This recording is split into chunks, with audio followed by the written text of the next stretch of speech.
Hi guys, welcome back to our channel. Okay, hari ni aku nak menceritakan satu lagi pembunuhan bersiri di luar negara, iaitu di Florida, Amerika Syarikat pada lewat tahun 1980 dan awal tahun 1990. Okay, kali ini si pelaku bukannya seorang lelaki tapi seorang wanita. Okay, dia pernah digelar the first female serial killer. Okay, dia merupakan seorang pelacur dan juga telah menjadi seorang pembunuh.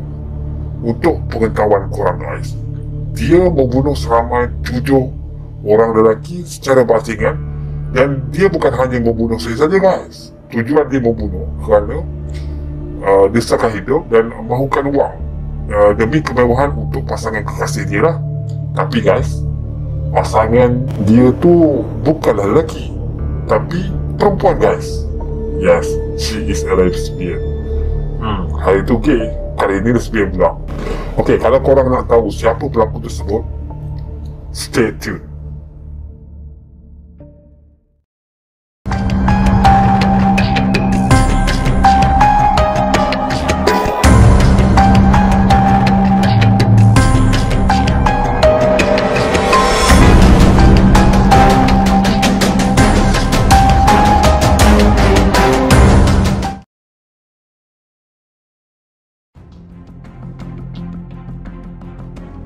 Okay guys, kalau korang tengok gambar dia, tiada siapa pernah menduga di sebalik senyuman gambar tersebut, dia merupakan seorang perempuan yang dikenali sebagai Aileen Wuornos. Siapa sangka guys, terkandung perbuatan jahat yang telah dilakukan oleh dia. Okay, dunia pernah digemparkan dengan kisah pembunuhan yang sangat-sangat tragis guys, yang dilakukan oleh Aileen. Dan dia pernah digelar dengan julukan the first female serial killer. Okay, tragedi pembunuhan yang dilakukan oleh Aileen ni terjadi sekitar dalam tahun 1989 sehingga tahun 1990 di Florida, Amerika Syarikat. Bermakna dalam setahun lah guys. Dalam setahun tu juga dia telah membunuh 7 orang lelaki. Memang kejam guys. Okay, sebelum aku teruskan kegiatan jenayahnya, aku nak ceritakan siapa sebenarnya Aileen Wuornos ni. Okay, Aileen Wuornos ni atau nama sebenarnya Aileen Carol Pittman dilahirkan pada tahun 29 Februari pada tahun 1954 di Rochester, Michigan, Amerika Syarikat. Zaman kanak-kanak yang sepatutnya menjadi saat yang bahagialah pada dia, menjadi detik-detik hitam bagi diri dia. Okay, bapa kandung dia ni bertindak membunuh diri semasa dia menjalani hukuman penjara atas tuduhan mencabul kanak-kanak. Okay, sementara tu Aileen bersama abang dia bernama Katie telah ditinggalkan untuk tinggal bersama datuk dan nenek mereka. Okey, kisah tersebut tak berakhir di situ guys. Apabila neneknya merupakan seorang pemabuk tega dan datuknya terkenal dengan sikap pandai barat dan bertindak mendera Aileen secara seksual. Ketika itu dia baru je berusia 14 tahun. Aileen telah disahkan mengandung akibat kerakusan rakan datuk dia sendirilah. Okay, malahan dia juga pernah melakukan hubungan seksual bersama abangnya sendiri guys. Setelah anak yang dikandungnya itu selamat dilahirkan, okay, bayi tersebut telah diberikan kepada keluarga angkatnya kerana Aileen ketika itu tidak sanggup menjaga bayi dia tu.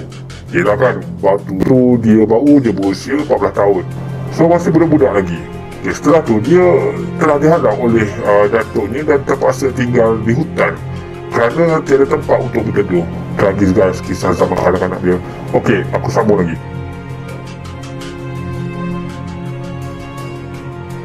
Setelah dia dihalau dari rumah, dia tidak lagi bersekolah berikutan, tidak mempunyai sebarang wang bagi membiayai yuran persekolahan dia. Kita terdesak kerana tidak mempunyai sebarang wang. Aileen mula berjinak-jinak dalam bidang pelacuran bagi mendapatkan wang untuk dirinya. Okay, di sinilah bibit-bibit bermulanya dia bekerja sebagai seorang pelacur dalam usia belasan tahun guys. Dia juga pernah beberapa kali ditahan oleh pihak polis atas kesalahan seperti mencuri, merompak dan memasukkan cek. Aileen ketika itu sempat juga berkahwin dengan seorang lelaki tua kaya lah yang dikenali sebagai Lewis Fell. berusia 69 tahun pada tahun 1976. Namun, nasib malang sekali lagi dah menimpa dia apabila perkahwinan yang dibina hanya bertahan selama 9 minggu je. Kemudian dia berkahwin lagi dan kemudiannya dia bercerai. Selepas 10 tahun dia bercerai, dia mula menjadikan hubungan seorang dengan seorang wanita muda iaitu Kyria Mori, berusia 24 tahun di Daytona, Florida, dan bibit-bibit cinta mula wujud antara mereka berdua. Okey, di sinilah bermulanya Aileen mula menjadi seorang pembunuh.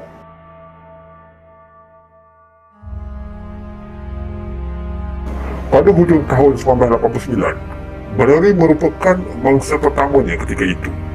Pada November 1990, barulah pihak berkuasa mengetahui jumlah mangsa kediaman Aileen adalah sebanyak 7 orang. Okey, semua mangsa-mangsanya itu dipercayai menjadi pelanggannya lah terlebih dahulu dan mereka ini ditembak dengan jarak yang dekat.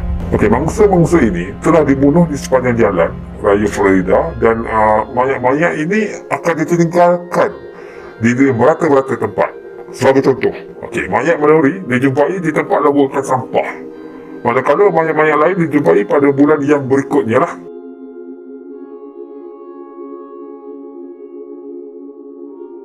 Okey, jom aku ceritakan kronologi setiap mangsa-mangsa dia lah. Okey, yang pertama lah, pembunuhan pertama dia di mana Richard Mallory telah dibunuh pada 30 November 1989. Okey, pada awalnya Aileen hanya mahu melarikan diri, tapi ketika itu fikiran dan hati dia pada pasangan cinta dia lah, Kyria Mori. Ketika itu mangsa menyuruh Aileen melayaninya, tetapi kehendak Mallory tidak dituruti oleh Aileen. Mallory merah dan terus memperkosa Aileen secara paksa dan ganas. Okey, semasa Aileen berada di dalam kereta Mallory, okey, Aileen ternampak seperti pistol milik Mallory dan ketika itu Aileen terus bertindak menembak dengan beberapa das tembakan kepada Mallory di hutan sebelum meninggalkan keretanya. Ini merupakan pembunuhan pertama Aileen walaupun bukannya kerelaan dia lah. Sejak kejadian itu, Aileen telah berjanji dengan pasangan kekasihnya lah, Kyria Mori ni, untuk berhenti menjadi seorang pelacur. Namun, ditentang oleh pasangannya kerana mereka berdua memerlukan wang untuk terus hidup bersama. So, Aileen juga mencari kerja yang lebih halal bagi mengubah hidup mereka, tetapi dia suka mendapat pekerjaan memandangkan sejarah lampaunya dan tiada kelulusan akademik. Okey guys, pembunuhan tersebut tidak berakhir di situ. Pembunuhan kedua iaitu mangsanya adalah bernama David Spears, telah dibunuh pada Mei 1990. Okay, dia merupakan seorang pekerja binaan yang berusia 47 tahun di Winter Garden, Florida. Okay, pihak berkuasa menjumpai mayatnya pada 1 Jun 1990 dalam keadaan tanpa seurat benang pun di jalan AS 19 dan terdapat kesan 16 tembakan pada badannya. Kemudian, pembunuhan yang ketiga iaitu mangsanya bernama Charles Checkdown telah dibunuh pada 31 Mei 1990. Okay, mayatnya dijumpai setelah 5 hari pihak berkuasa menjumpai mayat David Spears. Ketika kejadian, David telah ditembak dengan 19 tembakan dan mayatnya dibungkus dengan selimut elektrik. Mayat Charles ketika itu dijumpai sudah mula reput dengan teruk sekali. Seterusnya, Peter Sims telah dibunuh pada Julai 1990. Kereta miliknya dijumpai di Orange Springs, Florida. Malangnya mayat Peter sehingga sekarang masih belum ditemui. Okey, mangsa seterusnya adalah Troy Burress. Okey, dia telah dibunuh pada Julai 1990. Dia dilaporkan hilang pada 31 Julai 1990 dan pada 4 Ogos 1990 pihak berkuasa menjumpai mayat dia di kawasan hutan di sepanjang jalan di negeri tersebut. Pada 4 Ogos 1990 pihak berkuasa menjumpai mayatnya di kawasan hutan di sepanjang jalan negeri 19 di Marin Country. Ketika dijumpai mayatnya sudah terurai dan mempunyai 2 das tembakan. Okay, manakala mangsa bernama Charles Humphreys telah dibunuh pada September 1990. Okay, mayatnya dijumpai di Maroon Country pada 12 September 1990. Dan ketika dijumpai, mayat itu masih berpakaian lengkap. Kes turut dipercayai telah ditembak sebanyak 6 kali di bahagian kepala dan badan. Okey, dan pembunuhan yang terakhir lah, mangsa seterusnya bernama Walter Antonio, telah dibunuh pada November 1990. Okey, mayat dia dijumpai pada 19 November 1990 di sebuah jalan di DC Country. Ketika dijumpai, mayat mangsa berada dalam keadaan bogel dan telah ditembak di bahagian belakang kepala sebanyak 4 kali.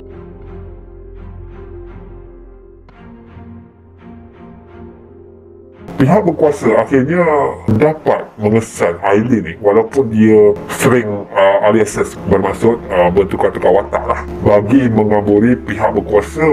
Ialah sepandai-pandai tukar mengumpat, akhirnya jatuh ke tanah juga, guys. Okey, apabila pihak berkuasa menjumpai cap jari dan beberapa kesan telapak tangan di dalam kenderaan milik Peter sebagai bukti utama di mahkamah.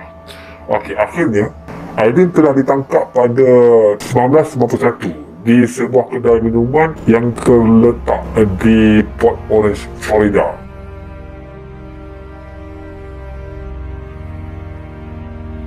Okay, tragedi kejam yang dilakukan oleh Aileen ni mendapat sambutan yang hangat daripada pihak media ketika itu. Semasa pembicaraan dijalankan, Aileen menegaskan bahawa pembunuhan pertama tu dia telah diperkosa dan diserang oleh Mallory.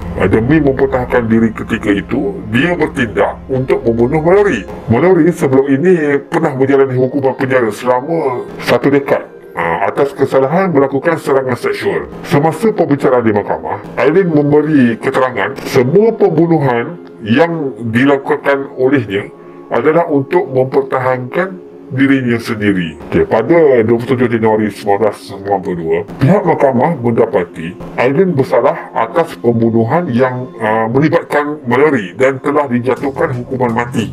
Namun, selepas beberapa bulan berikutnya, Aileen telah mengaku bersalah atas pembunuhan 5 lelaki yang lain dan dia turut dikenakan hukuman yang sama seperti sebelum ni lah, iaitu hukuman bunuh. Tidak berakhir di situ. Di luar mahkamah, Aileen mengaku dia pernah membunuh seorang lagi lelaki yang dikenali sebagai Sims. Namun, mayatnya tidak berjaya ditemui oleh pihak berkuasa. Setelah 10 tahun menunggu, Aileen bertindak memecat peguam belanya yang ketika itu sedaya upaya untuk menangguhkan hukuman mati yang bakal dikenakan kepadanya.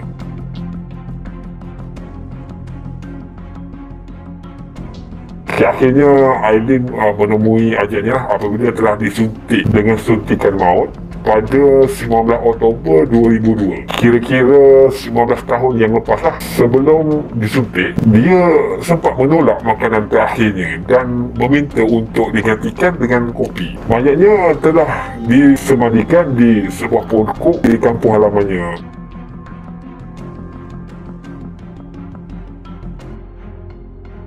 Kisah pembunuhan kejam yang dilakukan oleh Aileen ini telah diadaptasi menjadi sebuah filem yang bertajuk Monster dan dibintangi oleh Charlize Theron, pelakon yang memainkan watak Aileen dalam filem itulah.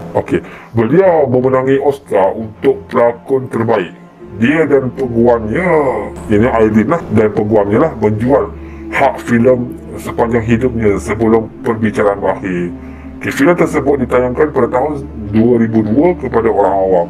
Tambahan pula, kisah ini turut dijadikan 2 dokumentari yang bertajuk The Selling of a Serial Killer tahun 1993 dan Aileen, Life and Death of a Serial Killer tahun 2003 lah, yang menceritakan selok-belok kehidupan Aileen sejak kecil. Guys, kita jumpa lagi. Terima kasih kerana menonton. So, jangan lupa klik butang subscribe dan butang loceng. Adios.